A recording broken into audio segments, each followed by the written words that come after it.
On this episode of Beneath the Surface, we're going to unravel the illusion of arrival. That belief that one day you're finally going to get there and everything will be okay. But what if there is no there? No final moment when the chaos ends, the stress fades, and you finally feel enough. We explore why chasing the horizon only leaves us empty and how the true path forward begins when you stop running from now. Welcome to Beneath the Surface. I'm DeLaney. This series is a space where I bring you the ideas I'm sitting with most, the ones I can't let go of, the ones I return to again and again in my own life, and the ones that show up constantly in the conversations behind closed doors with high performers, creatives, leaders, and people who are on the path like you, not just to do more, but to feel more alive while doing it. These episodes aren't about giving you another strategy or chasing another version of success. They're about going a level deeper, getting quiet enough to hear what's underneath the noise, and remembering what actually matters. So if you're looking for a place to slow down, think deeply, and reconnect to the part of you that most of the world forgets to speak to, you're in the right place. Let's begin. Let's go beneath the surface.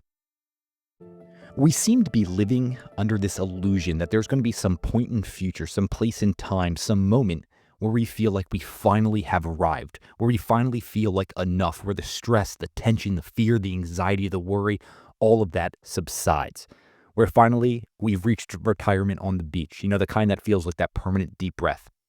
But we all deep down know this isn't true.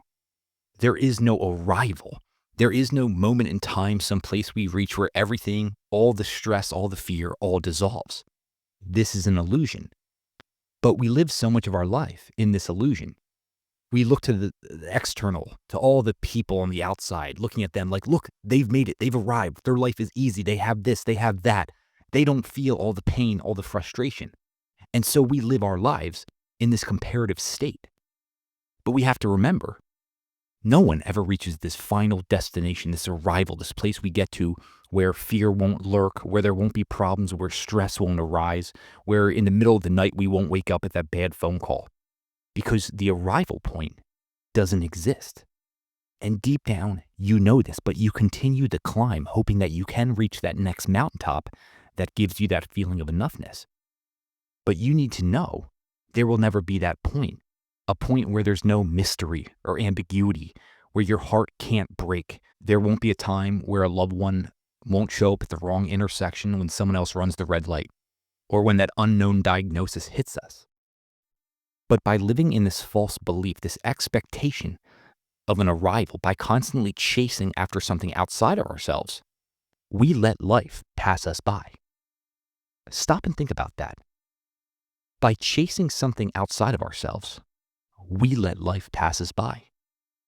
So what are you missing in this chapter of your life because you believe a better chapter is coming?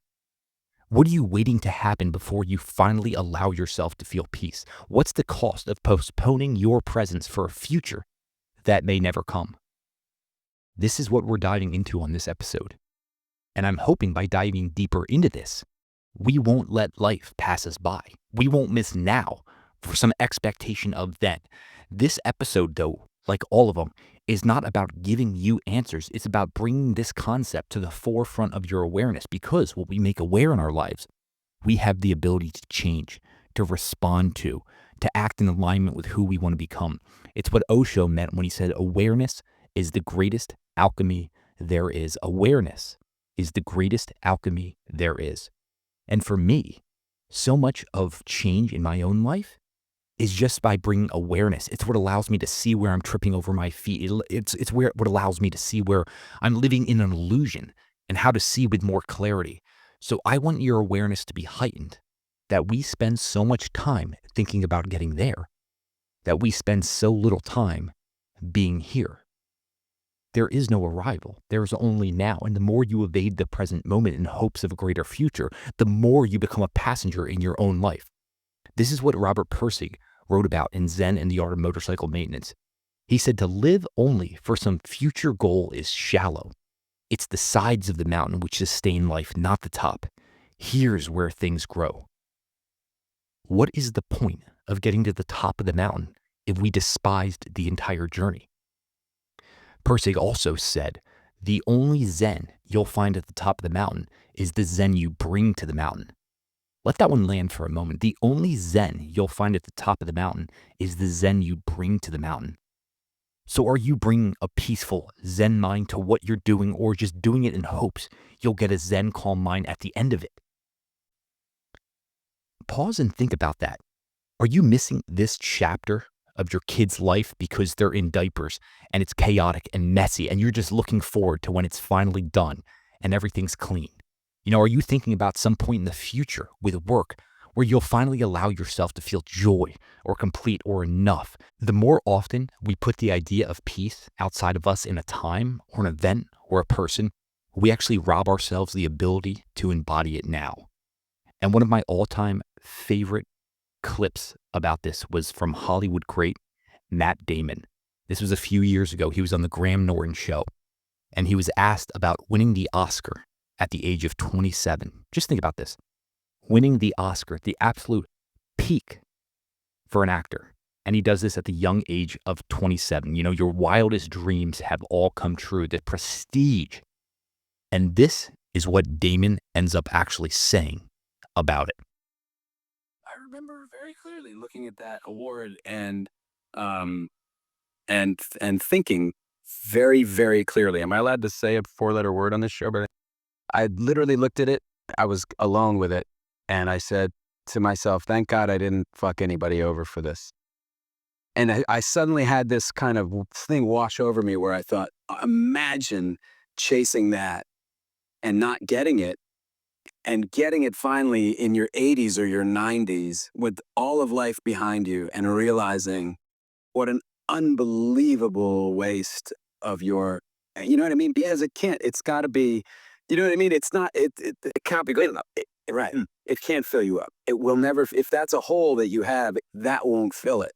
Right. And I felt so like blessed to have that awareness, and to learn, to learn it at that age. To learn it. And because I wouldn't have known it unless I knew it, I just love that clip.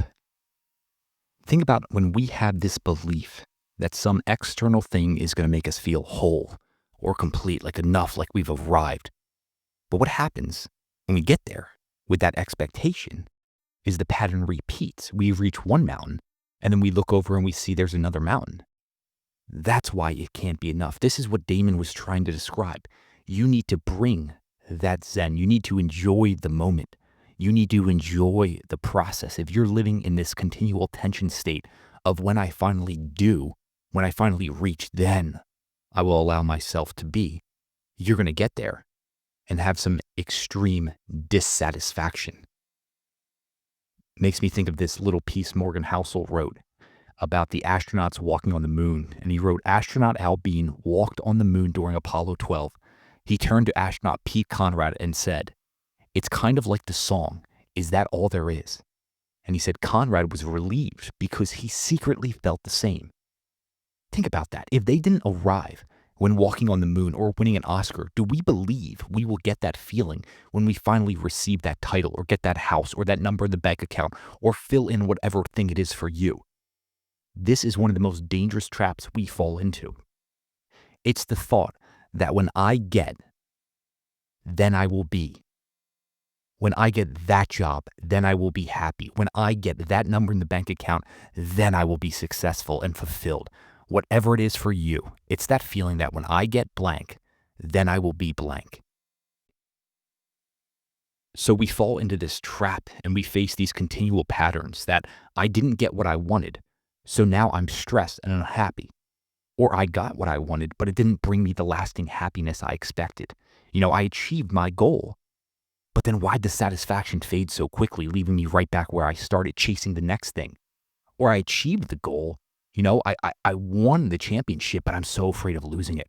What about next year? If we never arrive, what do we focus on though? And like I said in the beginning, it's not about giving you answers. I'm just going to share a few things that have been helpful for me when I feel that state of tension around, I want to arrive. I want that moment in time. I want that place to finally be here now. So I begin with, who are you committed to being no matter what situation or circumstances you face in your own life? Think about that. Who are you committed to being no matter what situation or circumstances you face in your own life? The way I do this with my client during our yearly reviews is I have them write a one-page document describing in vivid detail who they're committed being the next year. And I believe this is a critical exercise because it opens up your eyes and your imagination to who you can be right now in this moment. It's not about what you're doing, but who you're being. And what you want to think about is what's not going to change about you when everything's changing. Who are you going to be? How are you going to show up when all the things around you are changing? What are you going to stay true to? Think deeply on who you're committed to being. That state of being that is going to ground and anchor you, like I said, when everything's swerving. One of the exercises I love from my friend, orchestra conductor Benjamin Zander, he writes about this, but he says he gives all of his students in the orchestra an A. He wants them to have an A, which is a possibility to live into. He says, I want you to fall passionately in love with who you are and who you are becoming. So when you're thinking about who you're committed to being, don't sell yourself short. Think about giving yourself an A in that class. This is who I'm going to be. This is who I can be. And I can embody these actions right now. And for my own life, the way I think about this is, what are my highest possibilities and potentialities? And what I do is I sit down and I write down the key roles. And I don't like that title or that word, but I think about the roles I play in my own life: father, husband, son, a coach, a friend. And I think about these roles. And then I think deeply about who I'm committed to being in each one of those. So when you're thinking about your highest expression and your potentiality of the big buckets in your life, what are the infinite games you're playing there? And the way I think about this, like I just said a second ago, is which are those inner potentialities that I want to dedicate my life cultivating, developing, and expressing in the world? Think about that. What are the inner potentialities that you want to dedicate your life cultivating, developing, and expressing in the world? So like I mentioned, those roles, father, husband, coach, all of those roles, what are the potentialities I'm committed to and I'm going to cultivate and develop and then express? And so for me, a few of them are seeking wisdom. Seeking wisdom never ends. It's an infinite game. You never reach the end of wisdom. So I can play that game my entire life. Another is presence. Can I be present both for myself and others and also be here in the present moment? There is no end destination to that. I can train that wherever I am in every single moment of my life, and it will never end. The same with passion and kindness. There is no end. It's what James Carse wrote about in his book, Finite and Infinite Games. He said a finite game is played for the purpose of winning, an infinite game for the purpose of continuing the play. And I also had one of the last public conversations before James died on this podcast. It's episode 182, and I highly recommend it. So I want you thinking about, what are the infinite games you're playing in life? The ones you want to continue, the ones that you want to perpetuate, the ones that never end. So these types of infinite games are what garner my attention. So when I find myself thinking about some arrival place, I bring myself back to the present moment and think about these. How do I find wisdom in this moment? How do I be more present? How do I show up with more passion and more kindness? And so I can perpetuate these games forever. I'm not focused about winning or losing, but being. It's less about a destination, and for me, it's so much more direction. Who I'm committed to being in each one of those roles has no end destination. But in order to live truthfully into those, I need to be playing my own game. I need to think deeply about who I'm committed to being. I need to be living my life by an inner scorecard, not the outer scorecard. This is what the great philosopher Wu Zin said. He said, there is no forest, there is no cave, there is no mountaintop where one can hide from oneself. So you need to begin with yourself, your truth, and develop these. Who are you committed to being in this life? I know, per usual, these episodes, I seem to be throwing a ton at you. This is intentional. And the reason this is intentional is I never gravitate towards teachers or mentors who just deliver that one neatly polished idea on a silver platter. The people that I'm drawn to, that I've learned the most from, were freaking shooting their lessons out of a fucking fire hose to me, where I feel like I'm drowning and I'm so overwhelmed by the amount they're putting on my plate. But there's also this state where I'm actually more inspired and invigorated, even though I can barely keep up. That's who I'm drawn to. That's what I'm drawn to. And that's why I'm delivering this. So if it feels like you're drinking out of a fire hose on this episode, it's okay. You want podcasts and books and peoples that you have to listen to again and again and revise your thinking and come back to it again and again. So I just wanted to tell you that because if it feels somewhat overwhelming, it's intentional. Now, another thing I focus on is finding mountains that call to me. What are those things that you truly love doing and want to continue? Dr. George Sheen, in one of my favorite books, Running and Being, wrote this, and this is one of my favorite quotes of all time. He said, if you are doing something you would do for nothing, then you are on your way to salvation. And if you could drop it in a minute and forget the outcome, you are even further along. And if while doing it, you are transported into another existence, there is no need for you to worry about the future. Think about that. What are the activities that when you're doing it, you're transported into another existence? That's what I'm focused on. Those types of mountains that I lose myself when I'm climbing. It makes me also think about the book Mastery, written by George Leonard. And he wrote this. He says, for a master, the rewards gained along the way are fine, but they are not the main reason for the journey. Ultimately, the master and the master's path are one. If the traveler is fortunate, that is, if the path is complex and profound enough, the destination is 2 miles farther away for every mile he or she travels. The destination is 2 miles farther away for every mile he or she travels. What he means by this is you are so passionately in love with the journey you're on, with what you're doing and who you're being in the process, that you savor it, that you actually hope it gets further away. With each step you take, you want the destination to get further away because you love the process. Unfortunately, though, so few people ever trust themselves to follow those types of journeys. I bring that quote up again and again by Johann Wolfgang von Goethe. When you trust yourself, you will know how to live. Trusting yourself is about tuning inwards to these type of mountains you want to climb. And speaking of mountains, it makes me think of the great mountaineer George Mowry. And people asked him, they said, what is the use of climbing Mount Everest? George Mowry was a great mountaineer who climbed Everest multiple times. And he says, my answer must be, it is no use. There is not the slightest prospect of any gain whatsoever. He says we may learn a little about the behavior of the mountain or the body at high altitudes, but otherwise, nothing will come of climbing Mount Everest. He says it's no use. So if you cannot understand that there is something in man which responds to the challenge of this mountain and goes out to meet it, that the struggle is the struggle of life itself, upward and forever upward, then you won't see why we go. What we get from this adventure is just sheer joy. And joy is, after all, the end of life. What Mowry is describing to me is not about what the ego wants, but what the soul wants. In order to know what the soul wants, you need to be able to slow down, to find some stillness, silence, and solitude so you can listen to your deeper desires. Now, what else do we need on this journey? Well, we're going to need patience. Because in our continual pursuit to become, we have to remember not to be consumed with the act of becoming, that we neglect the sacred art of being. It's this delicate balance between becoming and being.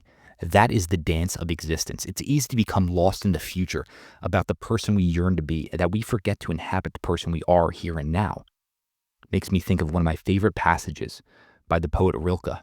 In his letters to a young poet, he wrote, being an artist means not numbering and counting, but ripening like a tree which doesn't force its sap and stands confidently in the storms of spring, not afraid that afterwards summer may not come.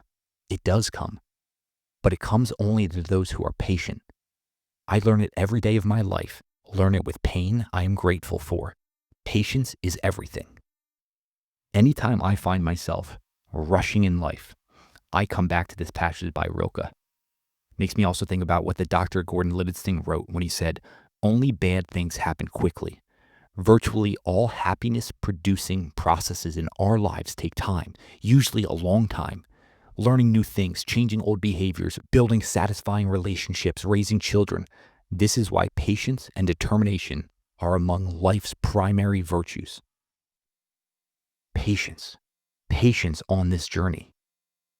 If we continually think about reaching some end destination, then we don't have patience. We need patience on this path. And like I was saying a few minutes ago, I don't want to give you answers because we all need to find our own answers and ways of being. We need to know what connects with us and what patience feels like. Rilke also wrote this incredibly deep and important passage. He said, I want to beg you, as much as I can, dear sir, to be patient toward all that is unsolved in your heart and try to love the questions themselves like locked rooms and like books that are written in a very foreign tongue. Do not now seek the answers which cannot be given you because you would not be able to live them. And the point is to live everything, live the questions now. Perhaps you will then gradually, without noticing it, live along some distant day into the answer. I think we all have this expectation when we're younger that we look to adults and it seems like they've had it all figured out. We just think if we read enough or learn enough or live long enough that we will figure it out. But that is so wrong. Life only gets more ambiguous. The more you know, the less we know. Life is just a perplexing situation and there are no clean answers. It makes me think of the Bengali poet, Tagore, and he has one of my favorite quotes of all time, and he was also a polymath. He said, the small wisdom is like water in a glass, clear, transparent, pure. The great wisdom is like the water in the sea, dark, mysterious, impenetrable. The small wisdom, the easy answers we seek and get early in life, they're not the real wisdom. The real wisdom is dark and mysterious. There is serious ambiguity in our lives. It takes a lot of walking down a long road before you can start to understand our lives are endless seas of ambiguity and mystery. And one of the signs of a truly evolved human being is the ability to live in ambiguity. The ability to embrace ambiguity is part of what opens us up to enlargement and meaning and purpose. So you want to develop the capacities and ability to hold ambiguity and mystery and conflicting elements of your life together. To know that pain comes because you previously had joy. To know the dark and the life, the oscillatory patterns of life, and know there's no escaping this life without the pain. When I think about my own life and the periods that I grew the most, where I had the greatest insights or accomplishments, they all came after wrestling with challenges or by confusion or unknown, not having clarity. It's almost as this process of not knowing or feeling stress or tension is a necessary ingredient in life. It's even interesting that we came from the dark, right? We were born from the dark. And so you only uncover the light, the answers, through the darkness. And I don't think when I was younger, my ego could have handled this. When I was younger, I felt I needed to know all the answers to control. But as you get older and you experience more, you realize how little you control. And so what you just start to do is you shed the ego and you start to open up to the mystery, to this natural unfolding process to not know. And like I was talking about before, some of those potentialities and capacities I want to develop is how do I live in the unknown? How do I live in mystery? As Heraclitus said, all is flux, everything is changing. And so we need to learn and spend time embracing the mystery. So stop living in the illusion that life won't break you, that pain won't find you, that suffering won't happen. Carl Jung said this really profound line. He said, so much unnecessary suffering comes into the world because people will not accept the legitimate suffering that comes from being human. Think about that. The legitimate suffering that comes from being human. You know, that pain of aging, the pain of losing a loved one, everything we've talked about. And the Greeks used to say, you suffer your way to wisdom. Pain and suffering are always inevitable for a large intelligence and a deep heart, said Dostoevsky. But because we want the quick fix, we don't want to wait, we want to finally arrive. We have such a hard time living in tension and suffering. But what do we do instead? We distract. You know, our culture's answer to the existential anxiety of being human is distraction. We just continue to scroll, we click, we numb. We do anything to face the necessary and legitimate suffering that comes from being human. We will do anything to distract ourselves from pain and frustration. But because of that, we sleepwalk our way through life. And that is the worst suffering. That is what Jung meant, that so much unnecessary suffering comes into the world because people will not accept the legitimate suffering that comes from being human. You have to remember that some things are going to break your heart, but man, they're going to fix your vision. Breaking of the heart has to happen and will happen. There's no escaping this life without that. Our medicine so often comes in these really strange ways. And moments that look terrible and painful, they only make sense looking backwards. It's what I was talking about a few minutes ago. I said my greatest memories and lessons and moments I'm proud of came on the other side of pain. I had to be broken open for those things to take place. Makes me think of this great line by Hermann Hesse. He said, I begin to understand that suffering and disappointments and melancholy are there not to vex us or cheapen us or deprive us of our dignity, but to mature and transfigure us. So don't waste your suffering. Don't waste your pain. Let it ripen you. Let it transfigure you. This is what David White, the poet, wrote when he said, the soul will have no rainbow if the eyes had no tears. So we're coming to a conclusion here. And where have we ended up? It seems like we ended up exactly where we started with no answers, only more questions. But my hope is that we stop chasing after these mirages and start allocating our beautiful and precious energy towards the dance we're in the middle of right freaking now. Imagine if you stop thinking so much about the future and bring all of that energy and attention right now. So the next time you find yourself saying, when I get blank, then I will be. Bring yourself back to the present moment and think, before I do, I arrive. Before I act, I am. Be here before you do here. By pushing off something into the distant future, which we can't control anyway, we actually rob ourselves of the ability to show up fully in the present moment. And in that presence, in that state of being, we have the ability to handle anything life is going to throw at us. So remember, bring yourself back to here, back to now, back to being. And I want to share as we're closing up a longer passage from Maria Popova that I feel so beautifully encapsulates so much of what we discussed.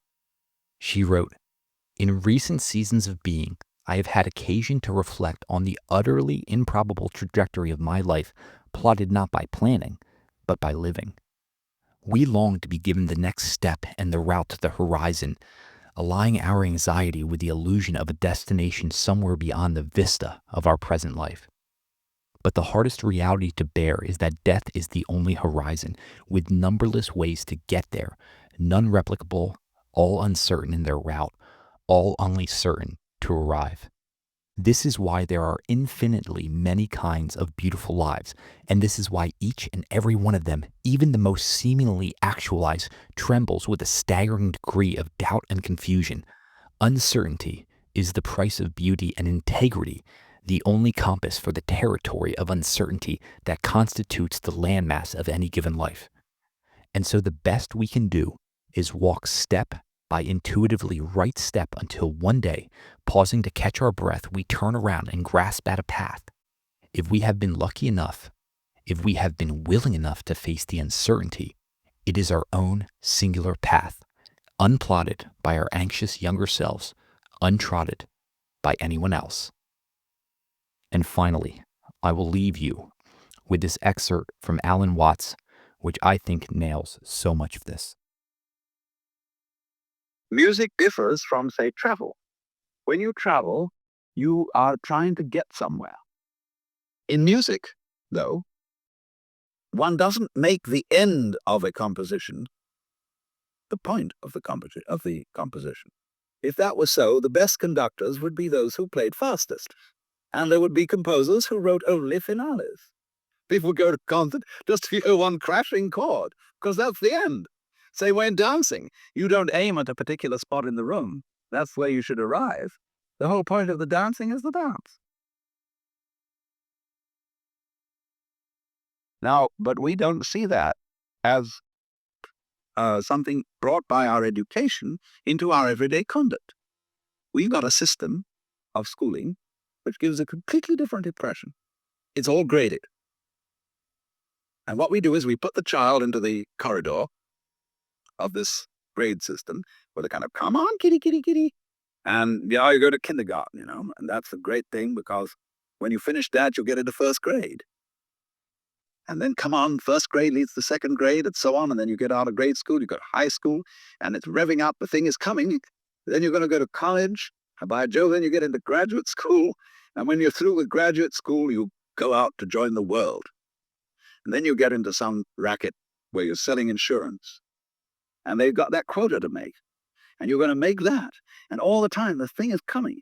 It's coming. It's coming. That great thing, the success you're working for.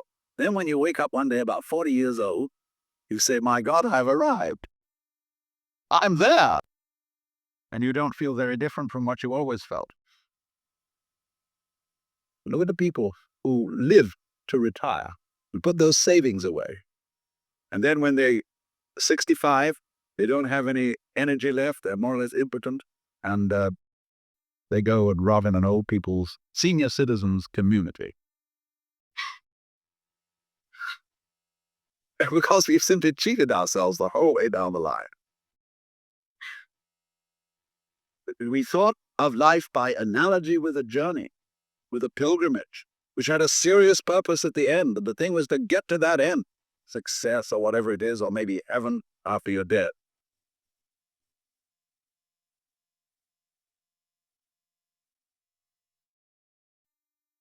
But we missed the point the whole way along. It was a musical thing, and you were supposed to sing or to dance while the music was being played. Enjoy the next breath. I'll see you on the next one. If this episode resonated with you, if it stirred something, opened something up, or even challenged something, I'd love to hear about it. You can connect with me directly at whatgotyouthere.com. That's where you'll find my writing, my books, more about my executive coaching work I do with the people who want to live and lead from a deeper place. And if this episode made you think of someone, a friend, a teammate, a partner, someone who's been in the grind and might need to hear this, send it to them. Because sometimes all it takes is a single conversation to shift the direction we're heading in. Again, it's whatgotyouthere.com. You can reach out, learn more, or just say hi. I always love hearing from people walking this path. Thanks for listening, and until next time.